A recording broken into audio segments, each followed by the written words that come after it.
Di sebuah desa terpencil, sepasang suami istri hidup dalam kondisi yang jauh dari berkecukupan. Untuk memenuhi kebutuhan hidup mereka, sang istri pun kadang harus ikut bekerja untuk membantu suaminya. Bahkan dalam kondisi mengandung sekalipun, ia masih memaksakan diri untuk tetap bekerja. Hingga pada suatu hari, ia mengalami pendarahan hebat dan mengakibatkan janin yang ada di dalam kandungannya meninggal. Tanpa mereka sadari, arwah dari janin tersebut menjelma menjadi sosok bayi Ambar. Disadari atau tidak, ada makhluk lain yang hidup berdampingan dengan kita. Hanya saja kita tidak bisa melihat mereka, namun mereka bisa melihat kita.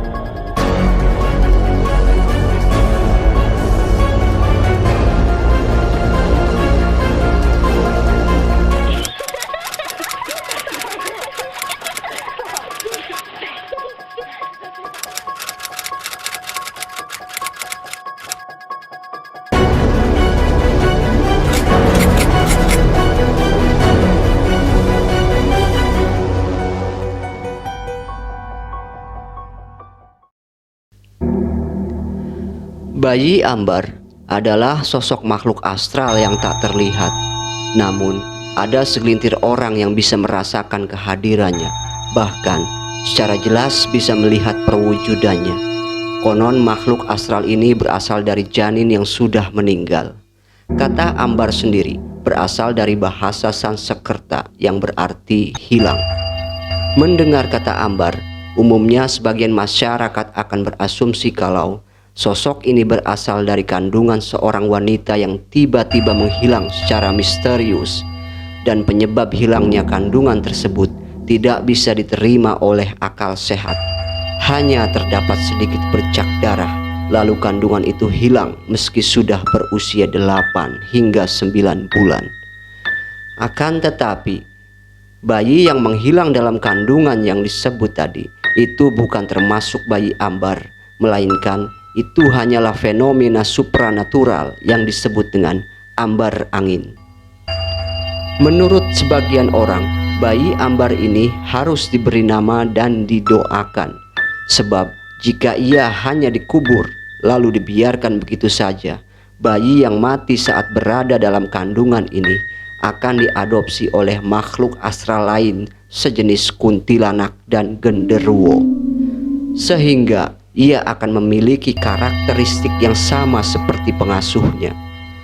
Namun jika tidak diadopsi oleh makhluk astral lain, biasanya sosok ini akan tinggal bersama orang tuanya yang masih hidup, atau tinggal di rumah orang lain yang ia sukai. Dikisahkan dari sebuah perkampungan, ada sepasang suami istri yang baru membina rumah tangga. Karena dari keluarga sederhana dan baru membina rumah tangga, kondisi perekonomian mereka pun terbilang masih memprihatinkan, sehingga menuntun mereka untuk bekerja sekuat tenaga agar bisa meningkatkan perekonomian keluarga untuk memenuhi kebutuhan hidup mereka. Sang suami yang bekerja sebagai kuli tani, sementara sang istri berjualan kecil-kecilan di depan rumahnya. Sesekali sang istri membantu suaminya kuli di sawah. Hari demi hari mereka lalui dengan rutinitas tersebut. Sang pemilik sawah menyuruhnya bekerja saat datang musim. Hingga saat sang istri mulai mengandung, keadaan itu memaksa mereka berdua untuk bekerja semakin keras, siang bahkan malam, untuk mempersiapkan biaya persalinannya nanti, tanpa memikirkan kondisi kandungan yang baru menginjak 2 bulan. Asupan makanan tak dipikirkan. Kerja yang terlalu keras membuat sang istri kelelahan dan mengalami stres. Hingga suatu ketika, sang istri sedang membantu suaminya di sawah, ia merasakan sakit yang luar biasa di dalam perutnya. Tak terasa, darah keluar mengalir di kakinya. Sang istri memanggil-manggil suaminya sambil menahan rasa sakit. Sang suami yang mendengar panggilan itu kemudian bergegas berlari menuju istrinya. Melihat kondisi istrinya tersebut, sang suami segera menggendongnya dan membawanya pulang. Setibanya di rumah, Ia kemudian bergegas memanggil bidan yang ada di kampungnya itu. Bidan itu pun segera ke rumah mereka dan memeriksa kondisi istrinya yang tengah merasakan sakit dan terkulai lemah. Kecemasan sang suami pun nampak dari wajahnya. Pakaian kotor penuh lumpur tak ia hiraukan. Ia terus menunggu kabar dari bidan yang sedang memeriksa istrinya. Tak lama kemudian, bidan pun keluar dari kamar mereka. Sang suami pun menanyakan keadaan istrinya, dan bidan pun menjawab bahwa kondisi istrinya dalam keadaan baik, namun kandungan yang ada di perut istrinya sudah tidak ada. Bidan mengatakan istrinya mengalami keguguran. Sang suami pun kaget mendengar berita tersebut, namun ia harus merelakan kenyataan itu. Bidan kemudian menyuruh suaminya membawa istrinya ke rumah sakit untuk membersihkan sisa-sisa darah kotor. Seiring berjalannya waktu, mereka bisa beraktivitas seperti biasa, dan pada akhirnya takdir telah merubah kehidupan mereka. Hasil ketekunan dan kerja kerasnya membuahkan hasil. Suaminya saat itu dipercaya mengelola beberapa sawah milik warga, sehingga penghasilan yang ia dapatkan pun semakin besar. Dari penghasilannya itu, kemudian ia kembangkan untuk membangun sebuah penggilingan padi. Warga pun tak perlu jauh-jauh menggiling padi hasil panen sawah mereka.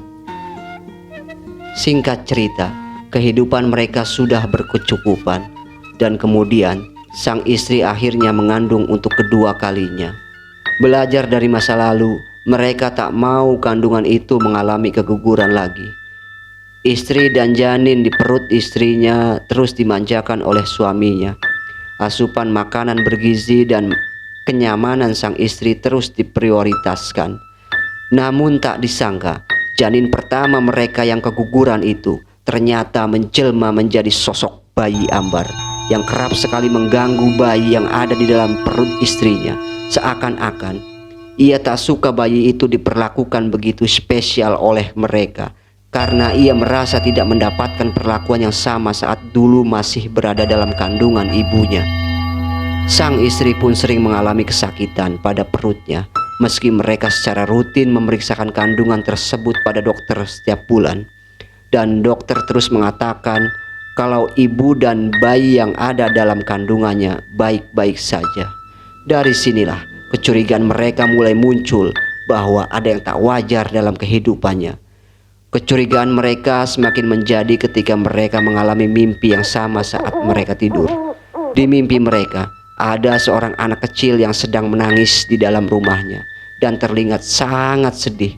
Mereka pun kemudian menghampiri anak itu, dan ketika sudah dekat, anak itu menatap mereka penuh dengan rasa marah. Lalu anak itu lari meninggalkan mereka. Mereka pun bertanya-tanya dalam mimpi itu, anak siapa? Bukan hanya dalam mimpi saja, mereka sering merasakan kehilangan benda-benda kecil seperti peralatan dapur, uang receh, dan sebagainya. Yang lebih anehnya lagi, mereka sering kehilangan susu kemasan, baik itu susu kental manis ataupun susu ibu hamil. Singkat cerita, pada suatu malam tepat pukul 1 dini hari, sang istri pun akhirnya melahirkan seorang bayi laki-laki. Mereka berdua sangat bahagia dengan kehadiran buah hatinya. Tapi siapa sangka, anak yang baru lahir itu tak henti-hentinya menangis membuat mereka panik. Tapi beruntung, tangisan bayi itu terhenti ketika menjelang azan subuh. Seperti biasanya, mereka kemudian melakukan akikahan sekaligus memberi nama pada bayi laki-laki tersebut. Acara pun berjalan normal seperti biasa. Dari sinilah pengalaman supranatural mereka dimulai. Beberapa hari setelah syukuran tersebut, sang bayi sering menangis saat malam hari. Tangisan itu tak bisa berhenti sebelum mereka berdua tidur dengan bayi tersebut. Kegiatan itu sudah menjadi rutinitas baru mereka. Dan pada suatu malam, bayi itu menangis hingga azan subuh, memaksa mereka harus bergadang pada malam itu. Ketika mereka sedang bergadang, sosok bayangan kerap sekali terlihat oleh mereka. Tak hanya sosok bayangan saja, suara mainan pun sekali terdengar oleh mereka.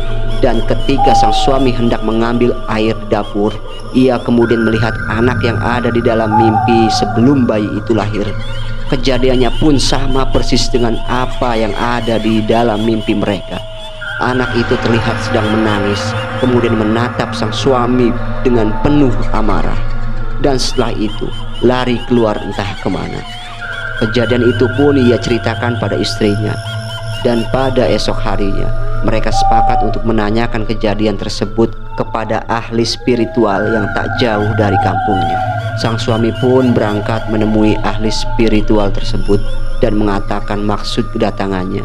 Sang paranormal itu pun terdiam sejenak, seakan sedang mencari informasi terkait kejadian yang mereka alami lewat kemampuan menerawangnya. Penerawangan paranormal itu pun selesai, dan kemudian ia bertanya kepada sang suami, "Apakah istrimu pernah keguguran?" Sang suami pun menjawab, "Iya." Lalu ia mengatakan bahwa arwah yang mengganggu mereka adalah arwah si bayi Ambar. Sang suami pun kemudian meminta saran kepada paranormal supaya arwah tersebut bisa tenang dan tidak mengganggu mereka lagi. Sang paranormal pun akhirnya menyarankan mereka untuk mengakikahi serta memberi nama kepada sosok bayi Ambar tersebut. Setelah itu, sang suami pun pulang ke rumah dan menceritakan percakapannya dengan paranormal. Dan keesokan harinya mereka melakukan apa yang disarankan oleh paranormal tersebut. Akhirnya gangguan dari bayi Ambar ini sudah tidak dirasakan mereka lagi, dan mereka pun hidup damai. Jin yang jahat atau setan akan terus berusaha menyesatkan manusia melalui pikiran dan rasa takut, dengan atau tanpa perantara. Terlepas dari benar atau tidaknya narasi kami, silahkan penikmat dosa yang simpulkan dan tinggalkan pendapat Anda di kolom komentar. Allahu a'lam bishawab.